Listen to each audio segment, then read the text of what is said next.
A paz do Senhor, querido professor, querido aluno, você que nos assiste em mais um episódio do EBD em Síntese Podcast. Eu sou o irmão Cleanto, professor da classe de jovens, ali do Tempo Central da IADERN, Igreja Assembleia de Deus, no estado do Rio Grande do Norte. Este trabalho é uma iniciativa do DENEC, o Departamento de Ensino e Educação Cristã, dirigido pelo pastor Reinaldo Dilo. E, querido professor, você já percebeu, estamos no quarto trimestre estudando sobre o livro do profeta Jeremias, um profeta com quem podemos aprender sobre ser fiel, ser obediente, mesmo em tempos de crise, né? O ministério de Jeremias, ele foi marcado aí por lágrimas, coragem, fidelidade. Ele trata de uma mensagem de juízo, mas também de uma restauração e de uma esperança, né? Então, que possamos aprender neste trimestre todo com Jeremias a ouvir, a confiar e a obedecer a voz de Deus o tempo todo. E no podcast de hoje, lição de número 4, que tem por título O Vaso do Oleiro, a descrição espiritual da nação. Para tratar desse assunto, está aqui comigo o professor Samuel e o professor Ayrton. A paz do Senhor, meus amigos. Apareceu o professor Cleanto, o professor Ayrton. Estamos juntos mais uma vez, né, compondo essa bancada. Eu aqui aprendendo de Vossas Excelências, para que a gente possa construir junto algo interessante, né, para esse domingo, junto com quem nos assiste, para que em todo o Brasil, né, a Escola Bíblica Dominical continue forte, continue crescendo e abençoando a vida de todos aqueles que dão assistência a ela e a assistem.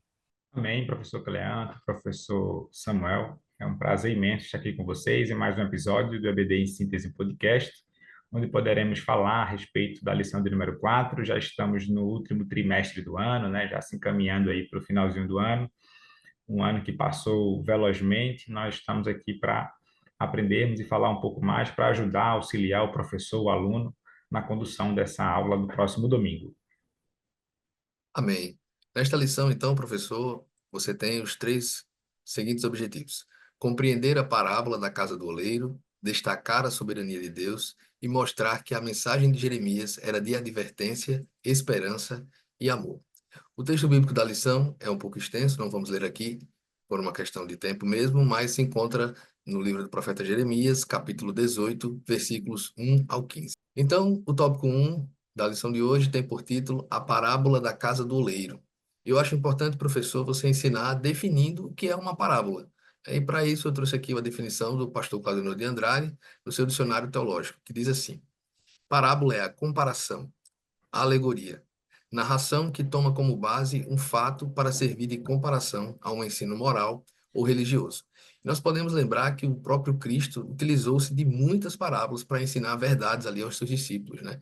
Nós temos, eu me lembro que acho que há uns 2 ou 3 trimestres atrás, uma revista de adolescentes da CPAD abordou o trimestre inteiro sobre as parábolas de Jesus, uma lição muito rica e que trazia muitos ensinamentos utilizando as parábolas.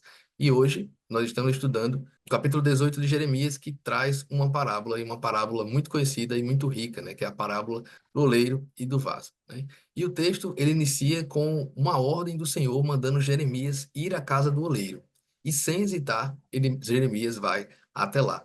E o que eu acho interessante, professor, é você aproveitar esse momento para falar sobre compromisso, né? Compromisso com a obra. Chame a atenção do seu aluno a respeito disso. Porque Jeremias, ele foi um profeta extremamente compromissado com a sua missão.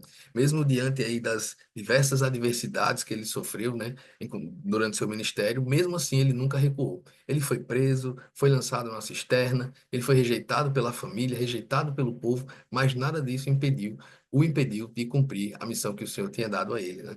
E muitas vezes alguns crentes, né, acabam por medo de sofrer ali alguma represália ou discriminação, ele acaba escondendo que de fato é crente, né?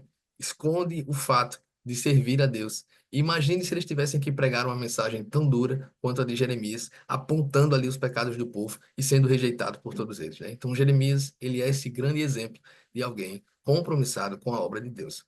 Mas voltando aqui à parábola, Jeremias, ele vai até a casa do oleiro e ele começa a observar o seu trabalho, né? E é interessante que o barro, né, quando nós molhamos o barro, né, com a quantidade de água adequada para essa atividade, né, devido a uma propriedade física chamada coesão, ele é perfeitamente moldável. Você consegue deixar ele com a forma que você quiser.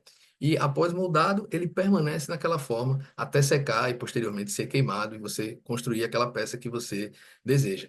Diferente do barro, né, que o barro ele possui argila, e é a argila que tem essa propriedade da coesão, nós temos a areia, né, que por não possuir essa mesma propriedade, ela não consegue se firmar, ela facilmente é desfeita, e a forma que a gente dá a ela, rapidamente se quebra, né? É só você lembrar da areia da praia, quando você pega a areia úmida ali e aperta, ela até tenta ficar com a forma dos seus dedos, mas quando você abre a mão, ela logo se fissura, abre logo ali uma rachadura.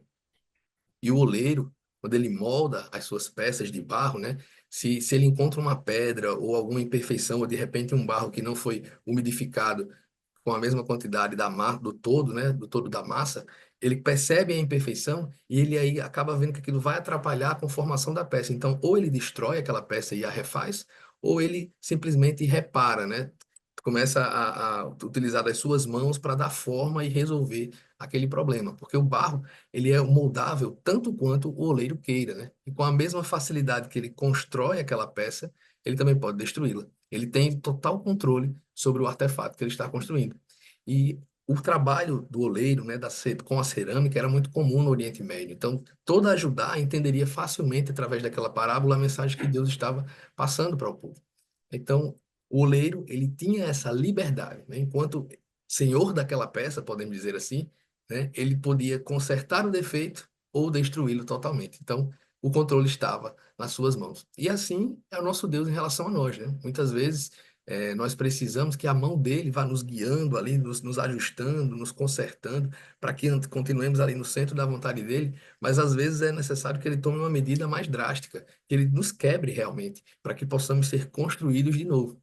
E muitos não querem ser moldados por Deus. Eles acreditam que são senhores das suas próprias vidas, que eles tomam as suas decisões de forma independente, né? Mas esses são como areia, eles não duram. Logo se despedaçam, logo abrem-se as fissuras. Eles não conseguem se firmar, estão sempre aí quebrando e quebrando e se quebrando. Enquanto outros, né, nós, os que escolheram se deixar moldar pelo Senhor, somos como argila, completamente moldável pela mão do oleiro. E aí eu já aproveito, professor, nesse momento, questionar o seu aluno: você quer ser areia ou argila na mão do Senhor? Amém, professores? Amém, é verdade. E é bom porque essa lição, apesar dela estar seccionada, né, em 3 partes, sobre a parábola, a soberania e a esperança, é uma coisa só, né? E a gente pode falar dela, como você falou, de forma conectada. Isso fica interessante, porque a parábola do oleiro, a gente encontra ela no livro de Jeremias, no Antigo Testamento, às vezes um livro que não é tão devidamente valorizado, porque não é um livro tão fácil de se ler, né? Ele vai ter estilos literários diferentes, não necessariamente em ordem cronológica, envolve um conhecimento ali do que Israel estava vivendo, contexto histórico, né? Conhecimento de outros livros, você complementa essas profecias com Ezequiel, com Isaías. Então, é um livro mais complexo, digamos assim, mas é de uma riqueza ímpar, né? Não à toa a gente está se debruçando o trimestre inteiro sobre ele. E aqui no capítulo 18, na aula 4, é muito pertinente a análise desta parábola que permeia todo o cânon bíblico, né? E aí, por exemplo, agora falando sobre esse aspecto de soberania, a parábola é muito clara, né? A gente conhece ela muito bem, de congressos, inúmeros congressos pelo Brasil que usam esse tema da casa do oleiro, aquela música também, Eu Quero Ser, Senhor Amado, como um vaso nas mãos do oleiro. Então, é simbólico, é emblemático nas Assembleias de Deus de todo o Brasil, então não é novidade, acredito, né, até para os novos convertidos, porventura também que participem da aula de jovens neste domingo.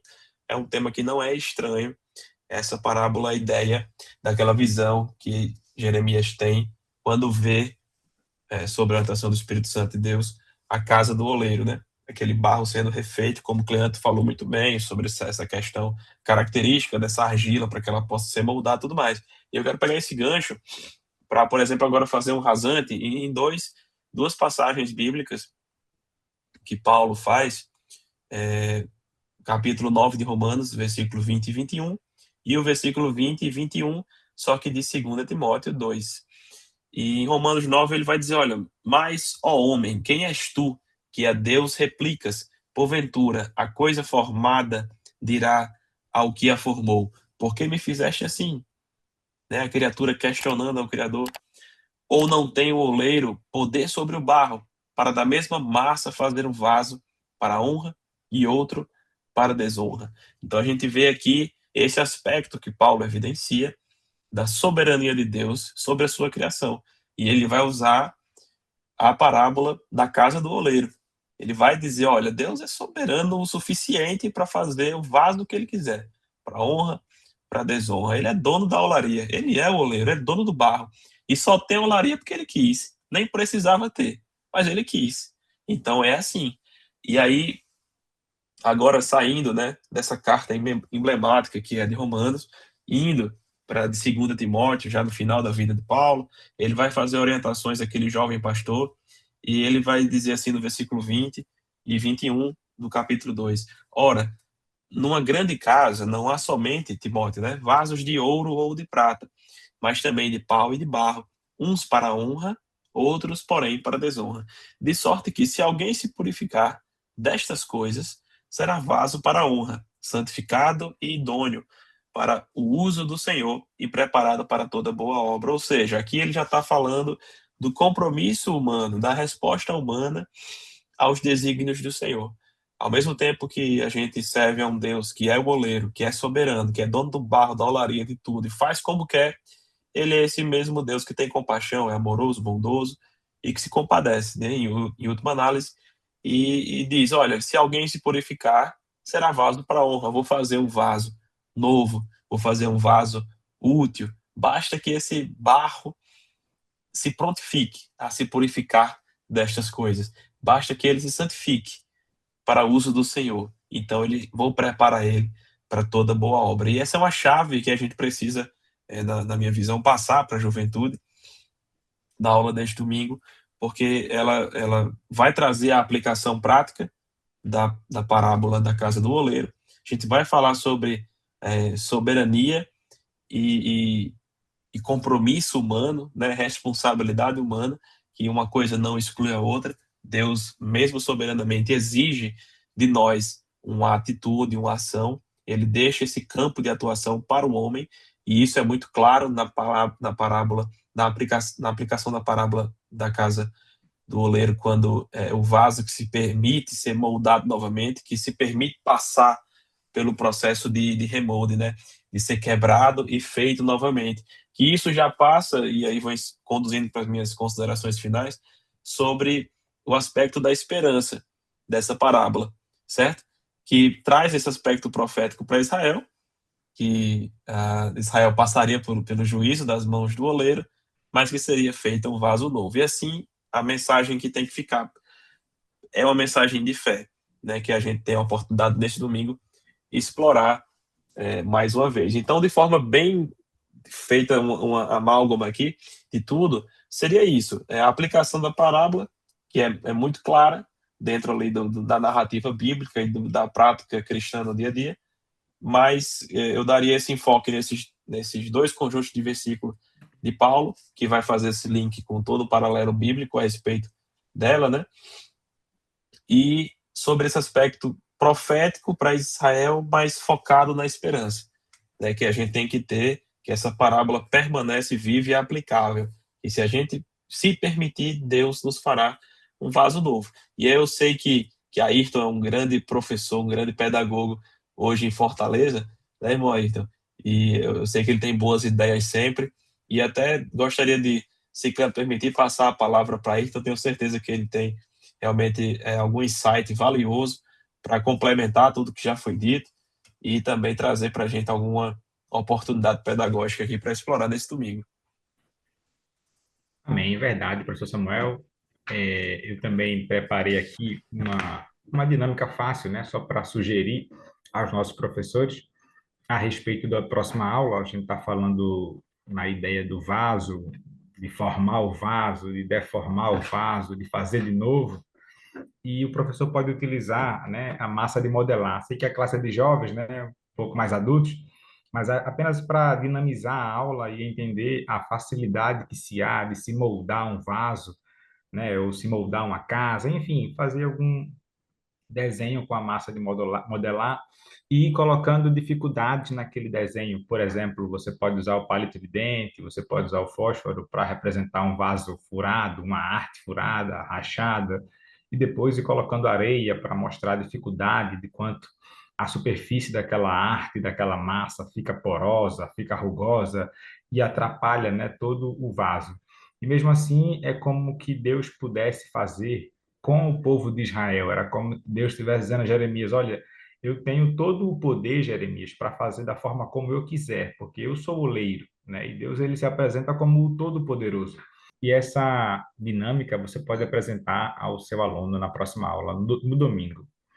Também iniciando aqui a respeito do tópico 2, quando ele fala a respeito da soberania de Deus, né? E eu já faço aqui uma junção, digamos assim, para poder dinamizar a aula também a respeito da soberania de Deus, né? E a advertência com amor.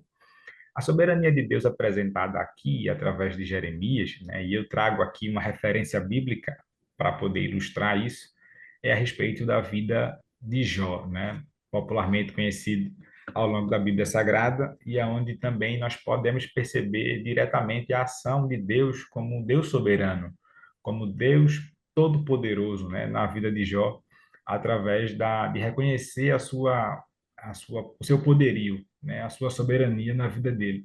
E Jó ele vai tendo diversos momentos, como se Jó fosse um vaso, né? Ele vai tendo diversos momentos que ele estava rachado, que ele estava furado, que foi preciso Deus quebrar, fazer de novo, né? E ali aquilo mostra que Deus ele permite provações, né? Que ele permite e ele faz o que ele quer na nossa vida como o Deus soberano que ele é. Mas é interessante ressaltar de que a soberania de Deus envolve controle de todas as coisas, controle sobre o mal, por exemplo. Né? Satanás ele tinha um limite, ele não poderia agir totalmente na vida de Jó. Né? Havia um limite demonstrado por Deus. E isso era como se Deus estivesse dizendo: olha, Satanás, você tem apenas um limite para mexer, para falar, para tocar, mas eu que tenho o controle de tudo. Né? E isso é importante também ressaltar a respeito da soberania de Deus. Também mostra de que Deus ele tem um plano, né, infalível para todas as coisas. E quando Jó, lá no final do seu capítulo, do livro, ele fala, né, no capítulo 42, versículo 2, que ele dá aquela declaração, né, famosa entre nós cristãos, que bem sei eu que tudo podes e nenhum dos teus pensamentos pode ser impedidos, era como se Jó estivesse dando uma declaração dizendo: olha, Senhor, eu me rendo e eu entendo que os teus planos são infalíveis, apesar das circunstâncias, apesar de tudo que eu passei, eu entendo que o teu plano ele é maior. E isso remete à total soberania de Deus. Desde a criação do mundo, né, Deus ele demonstra a sua soberania, mostrou a Jó que ele era o criador de todas as coisas, né? Em diversos capítulos ele vai indagar o próprio Jó e responder algumas perguntas, digamos assim, que Jó se fazia para reafirmar que ele realmente controla todas as coisas. Então isso é importante a gente frisar e falar a respeito da soberania de Deus. E também já avançando um pouco nas minhas considerações a respeito da palavra, né, de advertência e de amor, é importante a gente ressaltar de que isso é uma linha muito tênue entre o Deus que adverte e o Deus que ama. Porque quando Jeremias ele vai buscar, né, a palavra de Deus, ele recebe a profecia de Deus e ele tem a função de passar aquilo para o povo, a advertência de Deus a Jeremias era uma advertência de Deus ao povo de Israel, né? E aquilo era um chamado de arrependimento. Olha, não está certo, não está bom, e a gente precisa corrigir, precisa se arrepender, né? E aquilo que o povo estava fazendo desviava o foco de Deus, das coisas de Deus, e traria consequências negativas, como por exemplo a própria destruição do povo. E isso é uma mensagem urgente, né, que Deus estava dando para Jeremias naquele tempo, e você, caro professor, pode também trazer para os dias atuais de que essa mensagem de advertência de Deus naquele tempo é a mesma mensagem de advertência para a gente nesse tempo, né? Se nós, como seres humanos, como professor, como aluno, não atentarmos para essa mensagem de advertência de Deus para a infidelidade, isso mostra que tem um preço, né? E Deus ele vai cobrar, porque ele está advertindo a gente para isso. Porém, também, esse mesmo Deus que cobra, que adverte, que nos chama para o caminho certo, é o Deus que oferece amor. porque esse amor demonstrado por Deus é simplesmente ele nos advertindo. Ele poderia simplesmente dar uma palavra de punição, de repreensão, porque, como falamos, ele é soberano, ele é poderoso, ele pode todas as coisas. Mas quando ele apresenta o amor, né, através da sua paciência, através da sua promessa, através da sua restauração, através de colocar mais água no vaso, colocar mais argila no vaso, fazer de novo. Se está furado, ele tampa aquele furo. Se está rachado, ele tem poder para construir de novo, para reformar o vaso. Então, tudo aquilo demonstra o amor de Deus, dizendo assim: olha, se vocês se arrependerem, existe a possibilidade de ter um novo começo. E esse novo começo de Deus envolve perdão, envolve cura, envolve restauração e a promessa fidedigna de Deus de que, mesmo em momentos difíceis, Ele estará presente e sempre estará disposto a restaurar o seu povo. Então, essas são as minhas palavras a respeito desses dois pontos e eu também passo para os demais professores. Amém, professor Ayrton. Minha contribuição a respeito de soberania, eu queria só ler aqui um pedaço da definição também do pastor Paulo Honor. Ele vai falar da soberania, especificamente a soberania de Deus, né? Ele diz que soberania de Deus é a autoridade inquestionável que Deus exerce sobre todas as coisas criadas, quer na terra, quer nos céus, dispondo de tudo de acordo com os seus conselhos e desígnios. Então, ser soberano significa essa autoridade absoluta, né? Esse domínio total e um poder que não depende de ninguém. E esse é o nosso Deus, esse é o Deus da Bíblia, né? Deus não apenas ele criou todas as coisas, mas ele as sustenta e governa de acordo com a sua vontade. E eu posso citar aqui alguns versículos bíblicos que apresentam essa soberania de Deus. O próprio salmista, no Salmo 103, versículo 19, diz: O Senhor estabeleceu o seu trono nos céus e o seu reino domina sobre tudo. Então nada acontece nem sai do controle de Deus, né? Ele reina sobre a história, sobre as nações, sobre a natureza e até sobre os mínimos detalhes das nossas vidas que muitas vezes achamos que ele não está percebendo ou que ele esqueceu, né? Isaías 46, do 9 ao 10, nós vemos o Senhor falando dele mesmo, quando ele diz: Lembrem-se das coisas passadas, das coisas da antiguidade, que eu sou Deus e não há outro. Eu sou Deus e não há outro semelhante a mim. Desde o princípio, anuncio o que há de acontecer, e desde a antiguidade, revelo as coisas que ainda não sucederam. Eu digo: o meu conselho permanecerá em pé, e farei toda a minha vontade. Isso quer dizer, meus irmãos, também que Deus ele não é surpreendido. Porque ele não sai, ele não perde o controle, ele governa tudo de forma perfeita, mesmo quando nós não conseguimos entender. E para fechar essa série de versículos, lá em Romanos, capítulo 11, versículo 33, Paulo diz: Ó profundidade da riqueza, tanto da sabedoria como do conhecimento de Deus. Quão inexplicáveis são os seus juízos e quão insondáveis são os seus caminhos. Eu queria chamar a atenção, professores, se vocês também puderem chamar a atenção do seu jovem quanto a isso, é que é muito fácil nós falarmos, nós reconhecermos a sabedoria de Deus quando está tudo indo bem, né? Quando a conta fecha no final do mês, quando você tem a provisão, o alimento na sua casa, na sua mesa, quando você está realmente na bonança. Mas e quando o jogo muda? E quando as coisas começam a dar errado? Aí a gente começa a esquecer tudo que Deus tem feito. Nós passamos a duvidar, nós passamos a achar que Ele não está nos vendo, que Ele não está percebendo a situação na qual nos encontramos, né? E eu tinha colocado aqui na minha fala para falar sobre Jó, mas o professor Ayrton também já falou muito sobre isso, mas só para fazer um breve resumo, Jó, ele era um homem íntegro, temente a Deus, né, que se desviava do mal, né? Ele ia, o mal vinha de um lado, Jó ia de outro, e mesmo assim ele foi submetido a perdas que vão além aí da nossa compreensão. Ele perde filhos, saúde, bens, prestígio, e no meio de toda aquela dor, ele começa a fazer perguntas, e essas perguntas questionando a Deus o porquê daquele sofrimento, como nós, seres humanos, muitas vezes quando estamos fracos, né, achando que Deus nos esqueceu, nós também fazemos. Por que o Senhor permitiu que isso acontecesse? Se eu não fiz nada de errado, por que eu estou sofrendo assim? E ainda olhamos para aquele irmão que tem uma vida toda errada e parece que Deus está fazendo ele prosperar, né? Isso na nossa pequenez, no nosso entendimento diminuto, em que nós achamos que ele se esqueceu de nós, mas na verdade, como já foi dito aqui, ele não perde o controle de nada, né? Então, a resposta que Jó dá lá no fim da sua história, como o professor Ayrton já comentou, ele diz: Bem sem eu, Senhor, que tudo podes, e nenhum dos teus planos pode ser frustrado. Isso é Jó reconhecendo que o Deus a quem ele serviu é um Deus soberano. Ele não entendeu tudo que aconteceu, tudo que ele passou, mas ele passou a confiar no Deus que sabia de todas as coisas, no Deus que estava no controle de tudo. Então, professor, se você sabe de algum aluno seu que está passando por uma situação difícil, por um momento complicado na família, de repente os pais que se divorciaram, ou ele perdeu algum ente, e ele acha que Deus não está olhando para ele, lembre a ele que Deus continua no controle de tudo. E no tópico 3 ele já foi bem abordado aqui, né? Tem como título Advertência sim, Esperança e Amor também. E a verdade é que essa é a temática do livro de Jeremias, né? A gente consegue ver o amor do profeta pelo povo, de modo que ele sofria quando percebia que o povo não dava ouvidos à sua mensagem. Ele sabia que o juízo divino viria, e quando ele percebe a indiferença do povo, ele se entristece, né? Ele tem compaixão. É como quem diz assim: meu Deus, eles não sabem o caminho que eles estão indo, eles estão fazendo ouvido de mercador, né? Como se diz no nosso cotidiano.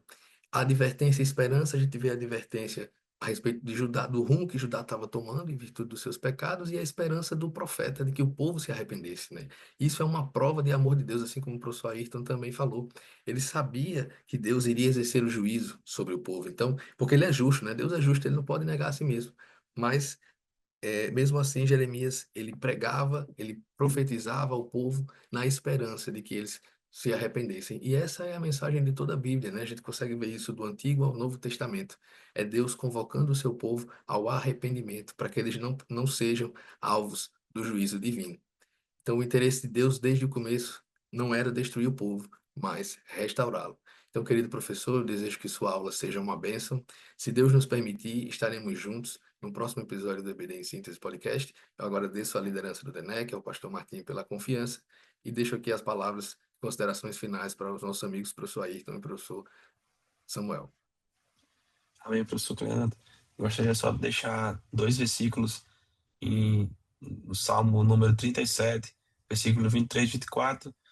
É um conjunto de versículos muito conhecido, mas se aplica também para a aula deste domingo. Diz: os passos do homem bom são confirmados pelo Senhor e ele deleita-se no seu caminho. Ainda que caia, não ficará prostrado, pois o Senhor o sustém com a sua mão. Então, que a gente possa ter nessa confiança do salmista a mesma confiança nossa, né? Que o Senhor susterá o homem bom com as suas mãos. Que a gente possa confiar na mão do oleiro, né? Que nos remodela, nos refaz um vaso novo. Amém, professor Samuel, professor Cleanto, que esse nosso episódio aqui possa trazer subsídios para o professor, para que ele possa trazer uma boa aula no próximo domingo, e a você também, aluno, tirar alguma dúvida, e que Deus continue abençoando todos vocês.